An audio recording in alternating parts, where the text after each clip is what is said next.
Buenas a todos y todas, aquí desde Espadas y Arados, presentado por Jonathan Zúñiga, vamos a empezar con el capítulo número 11. Decir que en este capítulo, si en el anterior del reinado del rey Teodomiro hablamos de la situación geopolítica y división interna de Agaya Ecia, del reino suevo, en este nuevo episodio vamos a hablar de parte por lo menos de la mentalidad de los galaicos de ese tiempo, tanto su mentalidad como sus costumbres. Y gracias a ello tenemos un personaje que ya llevamos varios capítulos hablando de él, el que siga el hilo de este programa, que es Martín de Dumio o de Dume, que gracias a una de sus obras que vamos a comentar ahora, pues sabemos un poco cómo eran esos galaicos. A eso añadirle pues también algunos datos extras que tenemos de arqueología y tradición popular, pero bueno, centrándonos en el protagonista de este episodio será Martín de Dumio.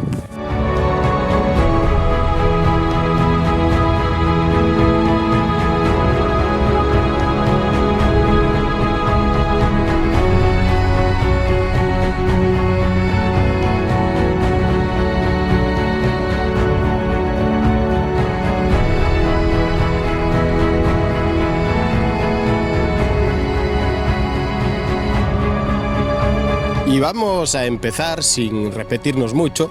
que Martín de Dumio llega a la Agaya Ecia en el año 550 durante el reinado del rey Cariarico, y como dice y empieza una de sus obras, dice que era natural de Panonia, en el imperio bizantino de Oriente, y llega a la Agaya Ecia pasando por las Galias. De esto ya hemos hablado en el capítulo de Cariarico, y cuando llega aquí, aparte de curar al hijo de este, pues se hace, seguramente sería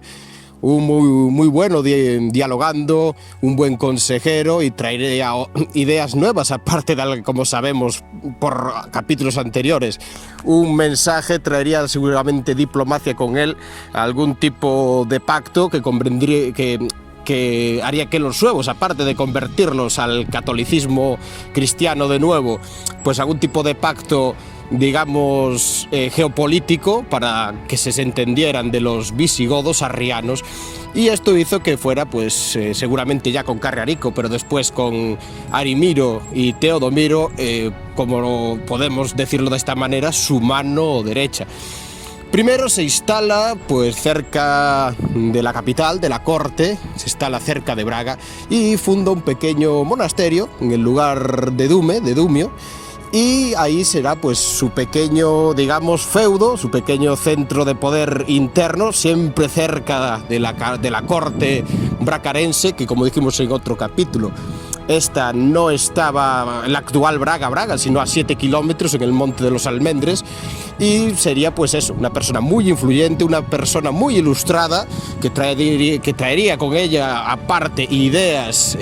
avanzadas para su tiempo, copiando el modelo del lugar que nació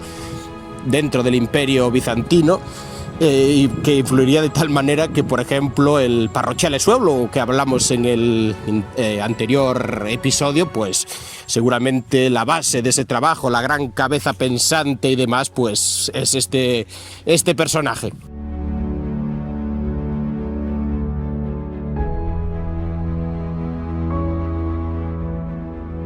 Pero Martín, que sería luego apodado el apóstol de los suevos o de la Agaya Ecia, a comparación, por ejemplo, de Prisciliano, que también lo hablamos aquí, tiene un capítulo para él solo en Espadas y Arados, no era, como mostramos aquí, natural de Agaya Ecia. Por eso necesitaba algún tipo de pacto, algún tipo de paso que le diera legitimidad en esta tierra, más allá que de pensador, teólogo y colaborador de la realeza sueva. Y esto se hace en el año 556, dándole paso a ser obispo, es decir, ese pequeño monasterio de Dumio pasa a ser un obispado, el más pequeñito de la Agaya Ecia, es decir, un obispado que simplemente es el pequeño feudo de ese monasterio, pero es la manera, es el paso de darle legitimidad y poder real a este personaje en Agallaecia. Y así, en el año 556, el obispo de Braga, que era el obispo metropolitano, el principal obispo de Agallaecia, Lucrecio, le otorga ese obispado a Martín, que a partir de ese momento, porque hasta ese momento al parecer le llamaban Martín de Panonia, será conocido como Martín de Dume o Martín de Dumio, y empezará a tener también poderes más allá de los religiosos, también políticos importantes en la Agallaecia. Es decir, eso es lo que realmente le da legitimidad a ser alguien, por así decir, alguien con poder interno en la Agallaecia. Decir que es curioso porque este obispado de Dumio, pese a ser tan pequeño y hecho de esta manera para otorgarle evidencia de poder a Martín de Dumio, pervive hasta hoy en día. Este pequeño obispado, cuando más tarde, que algún día tal vez hablemos de ello, llegan los musulmanes, se pasa a la antigua sede que también hablamos aquí de los bretones, es decir, a Bretoña. Y allí el obispo de Bretoña también lleva el título, por así decirlo, de obispo duriensis, es decir, obispo de Dumio, por lo que es muy, muy curioso cómo pervive en el tiempo este obispado. Y así, con el paso del tiempo, este obispado vuelve a Braga, vuelve a sus orígenes hasta día de hoy, porque decir que la diócesis de Dumio aún pervive y la otorga, es decir, lleva su nombre el obispo auxiliar de Braga, es decir, el obispo de Braga sigue siendo metropolitano de su zona y su obispo auxiliar, aquel que está cuando este no está y demás, pues lleva el título de obispo de Dumio o de Dume, por lo que es muy interesante la antigüedad que tiene aún a día de hoy este obispado fundado por Martín. Pero volviendo ahora a su tiempo, a su tiempo cronológico en el que estamos ahora, a partir del año 556, también deciros que este lugar, como existe hoy, también va a ser el centro, por decir, peninsular de la doctrina del catolicismo ortodoxo. Es decir, no hay otro lugar en la península ibérica donde este tipo de catolicismo venido de Oriente, venido del Imperio Bizantino, tenga más auge, más repercusión y sea más teológico que en esta sede fundada por Martín de Dumio. Pero claro, ahora sabemos también que él realmente era originario de esas tierras.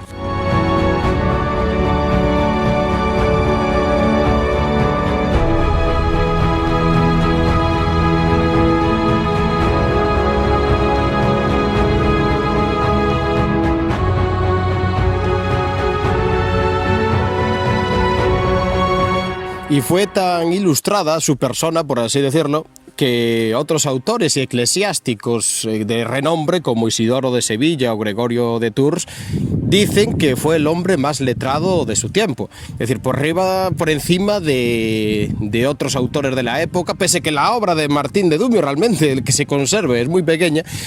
como Lucrecio y demás, que Martín de Dumio pues estaba por encima de esos autores. Pero de lo que nos interesa hoy hablar, que aparte para mí es su obra principal, que es el Correctione Rusticorum, es el que muestra cómo eran aquellas gentes de la antigua Agallaecia. Es decir, si ya con Prisciliano teníamos una visión, ahora tenemos una tal vez mayor de cómo estaba actualmente en estos tiempos contemporáneos de Martín la mentalidad religiosa, creencias y de tradiciones de la población rasa, porque aquí tenemos que romper un mito. Si por estos tiempos se habla de que el reino vuelve a ser completamente católico, se divide internamente en diócesis y parroquias católicas, es decir, la organización política territorial, pues digamos que lo que nos muestra Martín es que la sociedad, el pueblo raso, por así decirlo, aún conservaba tradiciones, costumbres y creencias totalmente, digamos, paganas del mundo anterior, del mundo tanto prerromano como también romano, así como sorprendentemente tal vez alguna creencia, alguna superstición que parece que viene del mundo germánico, del mundo primario de los suevos pagano. Y deciros que esta obra la hace al parecer a petición del obispo de Astorga, Polemio. Esto simplemente es una prueba más, así como los concilios, tanto los dos de Braga como el de Lugo, de que aparte su relación con otros altos eclesiásticos del reino, los obispos, parecía ser muy buena. Es decir, parecía una cierta colaboración, parecía tener simpatizantes a su causa, digamos la causa geopolítica y beligerante contra los godos, los visigodos, y esto hace que se conserve esta obra que la acabamos de nombrar y que seguramente tiene otra obra conservada, pero que seguro que en su tiempo pues tendría más escritos que, claro, son 1400 años que no se conservan a día de hoy.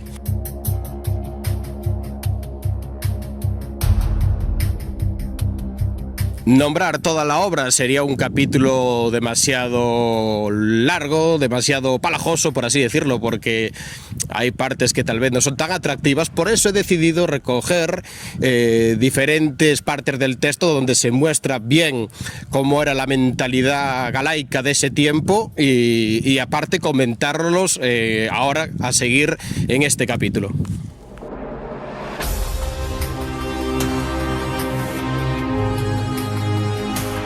Y, por ejemplo, empezaremos con una parte de la escritura que menciona Martín de Dumio, que es que al dios Mercurio, antiguo dios romano, le ofrecen sacrificios formando pilas de piedras en las encrucijadas. Esto aún no hace tanto tiempo que se dejó de hacer en Galicia, todo lo tengo que decir. Es decir, lo de hacer pilas de piedras en encrucijadas o puertos de montaña, aún lo vemos en el Camino de Santiago. Y me refiero al Camino de Santiago antiguo. Si vosotros hacéis el camino francés y entráis en lo que es el Bierzo, por el monte Irago, veréis que hay una pila enorme de piedras que le llaman la Cruz de Ferro, porque tiene arriba una cruz de hierro. Se decía que antiguamente esa era la entrada a Galicia y se desconoce realmente el origen de esa gran montaña de piedras. Hay una versión que dice que yo creo que es la más correcta, que los antiguos galegos que iban a la siega a Castilla llevaban consigo una piedra y cuando entraban en la tierra, cuando volvían a su tierra, dejaban ahí la piedra que era como un augurio antiguo, un antiguo ritual de que todo fue bien, por así decirlo, que fue fructífero la campaña. Esto es una tradición romana, aparece hasta en algunas pruebas arqueológicas, en castros como aquí cerca de mi pueblo, el castro de Troña, que se encontró bajo en una vivienda, bajo lo que llamamos la lareira, la zona del fuego, bajo una piedra, una antigua moneda romana, que era un rito de esos. Dejabas una moneda en ese lugar, hacías una campaña de lo que fuera, o ibas a una campaña militar, comercial, algo que tuviera un riesgo, y cuando volvías la recogías. Si no la recogías es porque no volviste, y esa moneda quedó debajo de esa piedra, la persona que la dejó ahí nunca volvió. También se dice que en la antigua cultura romana también se dejaba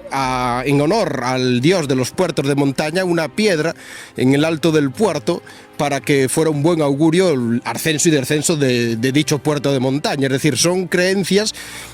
que vienen seguramente, por lo que parece, del mundo romano, supersticiosas totalmente, pero que, como vemos en el Camino de Santiago, hasta no hace tanto tiempo se hacía eso. Y también, por mencionar otro lugar que aún se hacía eso, y yo creo que se sigue haciendo, son los famosos milladoiros de San Andrés de Teixido, el antiguo santuario en la costa norte de A Coruña, muy vinculado al mundo de los muertos. Vai de vivo que non vai de morto, o perdón, al revés, va de morto que non vai de vivo, es decir, va de muerto el que no va de vivo, que es una procesión, una peregrinación que hay que hacer una vez en la vida, y está rodeada de esos que aquí llamamos villadoiros, montones de piedras. Es decir, esto es algo que en Galicia se sigue haciendo a día de hoy y hasta hace 50 años era algo normal. Pues mirad vosotros, aquí ya lo menciona Martín de Dumio como algo del maligno.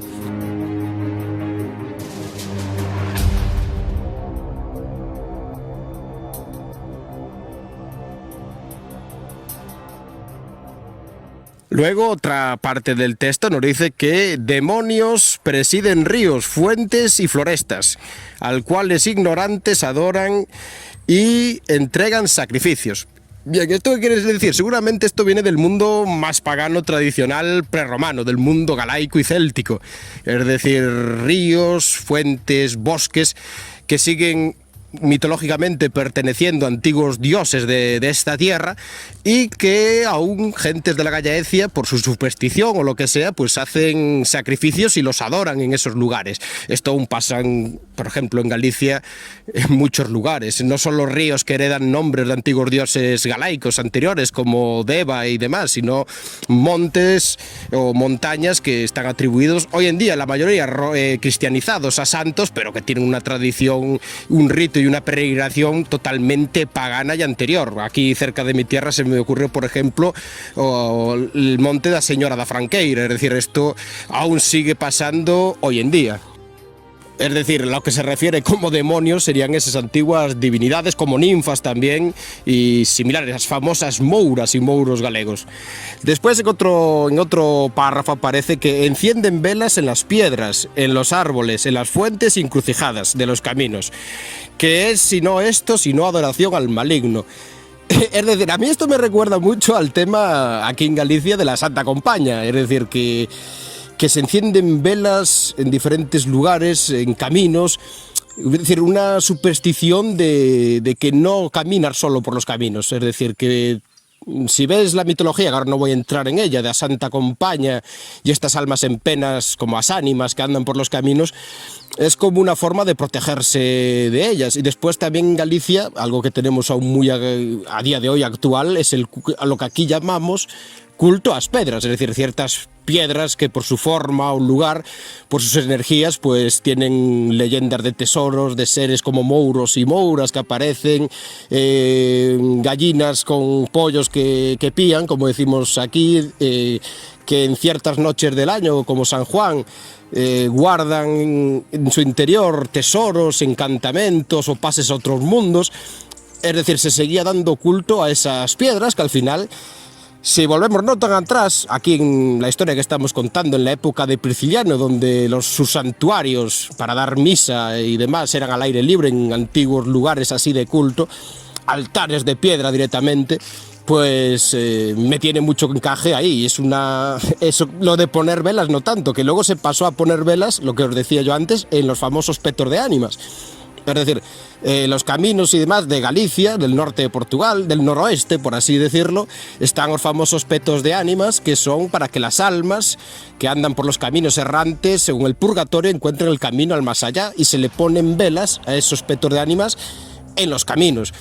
Es decir, ahí está mi encaje, es decir, que eso también sobrevivió a la época de Martín de Dumio. Él le llama que eso es algo al maligno, cuando dentro de la superstición, dentro de la cultura de la muerte, sobre todo en este caso de un pueblo, como es el antiguo pueblo de los galaicos, tenía todo su significado y rito, por así decirlo. Yo creo que esto, lo repito, lo que se está refiriendo son a los antiguos cultos toscos que, por ejemplo, aquí evolucionaron, es decir, primarios, que fueron evolucionando, por ejemplo, a los petos de ánimas de hoy en día en Galicia y norte de Portugal sobre todo, pero bueno, en toda la zona norte de la península.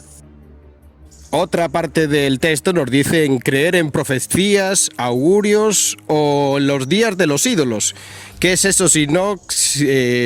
es adoración al maligno? Nos está diciendo también fechas del calendario que en tiempo romano y en tiempo anterior pues se le daba culto a dioses diferentes, es decir, a Lugh, por ejemplo, en el tiempo anterior, Bandua, dioses anteriores de lo que era el patrón de los dioses galaicos, o también en tiempos romanos, en las calendas y demás, a los dioses que se le daba culto, pues que aquí se le sigue dando culto en esos días del calendario, y él los llama ídolos. Es curioso lo de ídolos, porque también habla algo de que había como altares para ídolos, porque si avanzamos en el tiempo un poco y nos vamos también al campo mitológico, porque aquí encaja mucho el campo de las creencias míticas con las leyendas reales. Cuando es la leyenda del apóstol Santiago, recordar la leyenda de la raíña Lupa, como aquí llamamos. Esta, al parecer, cuando se vuelve cristiana, gracias al apóstol Santiago, rompen el lugar donde hoy en día está Santiago de Compostela, pues había, según el Códice Calestino, allí había un antiguo santuario, por así decirlo mejor, con ídolos paganos, y destruye estos ídolos paganos y convierte el lugar al cristianismo y en adoración a Santiago. Es decir, está hablando esa leyenda también de ciertos ídolos que existían, es decir, que los rompe físicamente, existían, para dar paso a la cristianización del lugar. Es decir, a mí me encaja un poco con esto de que posiblemente esos ídolos que hablas sí pudieran existir en forma física, es decir, que ciertos lugares tuvieran unas formas representativas de como fuera de unos ídolos que no son cristianos por este tiempo. ¿Y cómo pasar de esos ídolos a creencias y supersticiones con ellos? Bueno, esto también en la Galicia actual aparece con la cristianización de los santos. Pues a tal santo tienes que llevarle una teja de casa para el oído, tal santo tienes que pasar por debajo de él para quitarte problemas de miedos. Es decir, esto sigue vivo, y algunos no son lo que me refería a ídolos físicos, algunos son realmente, como en la zona de Muxía, la Pedra de Avalar y demás, son piedras o formas de la naturaleza que pasaron a ser representaciones divinas, tradicionales, muy antiguas, paganas totalmente, que realmente hacen la función, hacen el papel de un ídolo físico. Después, otra parte del texto nos habla de supersticiones de los antiguos galaicos, como entrar con el pie derecho, tirar sobre el fuego de la casa comida y vino, derramarlo, por así decirlo, o casarse el día de Venus, el viernes, que esto, según Martín de Dumio, era típico que las mujeres siguen eligiendo el viernes, el día de Venus, para tener un casamiento, es decir, para casarse. Es decir, esto ya nos habla de supersticiones. Y lo de tirar comida y vino al fuego, hay que recordar que en el mundo galaico, en el mundo castreño, de los antiguos castros, sí hay pruebas arqueológicas de que hacían banquetes rituales, es decir, que bajo ciertas viviendas o lugares del poblado enterraban comida en plan banquete, o las derramaban por el fuego. También puede encajar perfectamente en esas antiguas costumbres, y que esta comida, estos banquetes, seguramente fueran para los muertos. Otra vez hablando de los muertos, esta es la tierra del fin del mundo, la tierra del fin de los vivos, y parece que todo sigue estando muy presente en la historia del noroeste, de la antigua Gallaecia. Es decir, todos esos cultos de dejar comida y demás aún se muestran en partes del calendario actual tradicional gallego. Por ejemplo, el 1 de noviembre, el Día dos Mortos, como llamamos aquí, el Día de los Muertos, que en ciertos lugares dejan comida en cruceiros, en petos de ánimas, o directamente esa noche en casa, cuando se cena, no se recoge la mesa y se deja comida para que vengan los muertos a comer. Es decir, esto es algo que viene del pasado remoto, del mundo sí prerromano, y que parece que aquí se sigue dando de esa manera culto a los muertos, con lo que se llama en arqueología mucho banquetes rituales. Y por último podemos mencionar otra parte del texto que nos habla de hacer encantamientos con hierbas invocando el nombre de demonios. ¿Qué es esto sino obra del maligno, según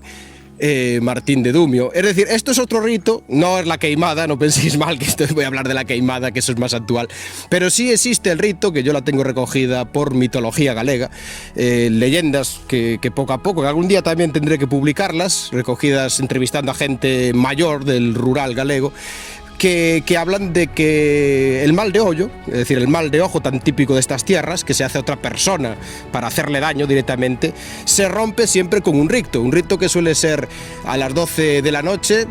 cogiendo, pues según el mal de ojo que te echaran, pues cambia lo que es el hecho de lo que tienes que hacer. Es decir, si la vaca no te da leche, tienes que coger la poca leche que tiene y darle calor a las 12 de la noche y decir unas palabras. Es decir, cambia el rito, pero parece que esto puede tener que ver con esos ritos que os digo que hasta hace 50 años hablar de esto era normal en Galicia, en las casas gallegas, sobre todo de las aldeas. Es decir, son ritos para romper males de ojo o malos augurios, que se hacen libando líquidos a veces y diciendo que eso es lo difícil, conseguir que te digan las palabras, pero sí que tenían palabras siempre, o a quién se hacía el rito para que romper maldiciones, tener buenos augurios o tener suerte en diferentes aspectos que a uno le podían surgir en la vida. Es decir, estamos hablando también de algo que lo menciona aquí Martín el Dumiense, que hasta hace nada en Galicia, la Galicia más tradicional, en la Galicia más rural, era algo no totalmente normal.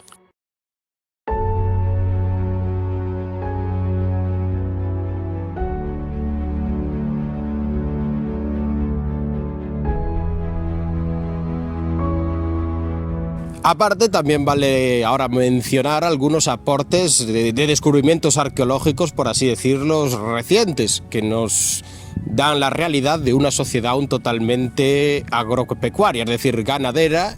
y agricultora. Tal vez para mí uno de los mejores ejemplos que se han encontrado en arqueología es en las hermosas montañas de Ocaurel, esa zona tan montañosa de Lugo, muy cerca del Sil, muy cerca de la provincia de Ourense y haciendo límite con la provincia, con el Bierzo, con la provincia de León, donde en una cueva, en la cueva de Tara, se encontró los restos de vacas de ese tiempo, de hace unos 1500, 1400 años, que aparecieron pues restos huesos casi momificados en parte, y que nos habla de una gandería extensiva, una gandería vacuna que era extensiva de montaña, muy similar a la que hay hoy en día en las zonas montañosas gallegas. Vamos, parece que esto, como vamos repitiendo mucho en los capítulos, parece que no va cambiando. Nos habla de Ocaurel como unas montañas vivas, es decir, tal vez la población no tendría una alta densidad, pero unas montañas vivas donde la ganadería, pues de extensión vacuna, en este caso, pues tendría un pequeño auge, es decir, que estaría muy presente y muy viva. Y también deciros como curiosidad que en esas tierras muy abruptas de profundos valles y altas montañas que pasan algunas de los 1600 metros, también aparecieron, pero esto ya fue datado, la datación es del siglo siguiente, del siglo VII, terrazas vinícolas, es decir, de cultivo de vid, de vino, pues en las mismas estribaciones de la Sierra de Ocaurel, más concretamente en el municipio de Apobra do Brallón,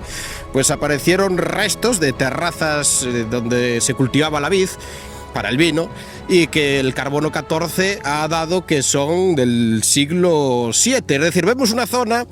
que tal vez aún a día de hoy, como es una zona muy abrupta, una zona que las comunicaciones son complicadas por su geografía, pudo conservar mejor el patrimonio, aunque esté totalmente enterrado en la mayoría. Ocaurel es una zona, fue una importante zona minera romana, conserva castros, es decir, una zona importante, restos de castillos, pues que también es reflejo de que en este tiempo, el tiempo suevo y posteriormente visigodo, la población más o menos sería como es hoy en día, se dedicaría como actividad principal, bueno, y también es el turismo, a la gandería extensiva y al campo, a la agricultura. Y de esta manera, tal como os lo he contado, llegamos al final del capítulo. Sin el anterior, durante el reinado de Teodomiro, vimos, también gracias a Martín de Dumio, la reorganización territorial y geopolítica y sus pactos con otras fuerzas extranjeras.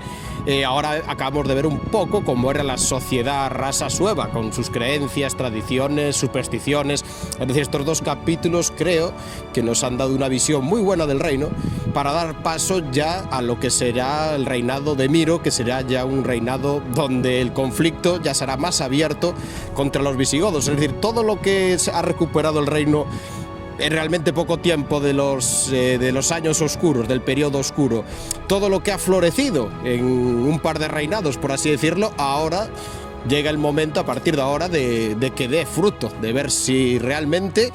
en lo que parecía que se estaba preparando, el reino tiene capacidad para tener un conflicto abierto con los visigodos, que no se lo van a poner nada fácil, y menos sabiendo que, para mí, el rey visigodo, Leovigildo, fue en la península ibérica, durante el reinado visigodo dentro de la península ibérica, el monarca más fuerte, más beligerante y más guerrero que tuvo.